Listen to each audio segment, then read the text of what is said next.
बहुत समय पहले की बात है। एक गांव में एक साधु मंदिर में रहा करता था। उनकी दिनचर्या रोजाना प्रभु की भक्ति कराना और आने जाने वाले लोगों को धर्म का उपदेश देना थी। गांव वाले भी जब भी मंदिर आते तो साधु को कुछ न कुछ दान में दे जाते थे। इसलिए साधु को भोजन और वस्त्र की कोई कमी नहीं होती थी। रोज भोजन करने के बाद साधु बचा हुआ खाना छीके में रखकर छत से टांग देता था। समय ऐसे ही आराम से निकल रहा था, लेकिन अब साधु के साथ एक अजीबसी घटना होने लगी थी। वो जो खाना छीके में रखता था गायब हो जाता था। साधु ने परेशान होकर इस बारे में पता लगाने का निर्णय किया।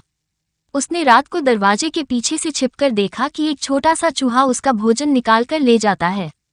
दूसरे दिन उन्होंने छीके को और ऊपर कर दिया ताकि चूहा उस तक न पहुंच सके, लेकिन यह उपाय भी काम नहीं आया।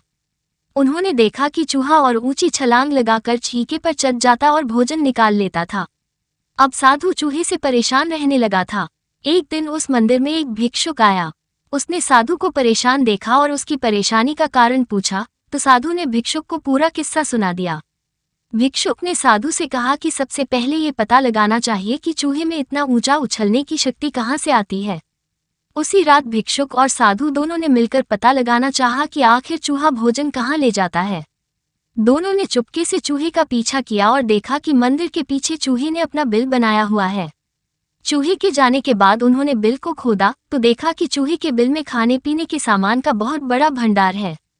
तब भिक्षुक ने कहा कि इसी वजह से ही चूहे में इतना ऊपर उछलने की शक्ति आती है। उन्होंने उस सामग्री को निकाल लिया और गरीबों में बांटा दिया।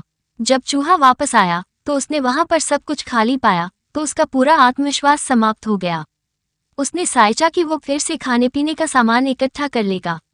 ये सोचकर उसने रात को छीके के पास जाकर छलांग लगाई, लेकिन आत्मविश्वास की कमी के कारण वह नहीं पहुंच पाया और साधु ने उसे वहां से भगा दिया।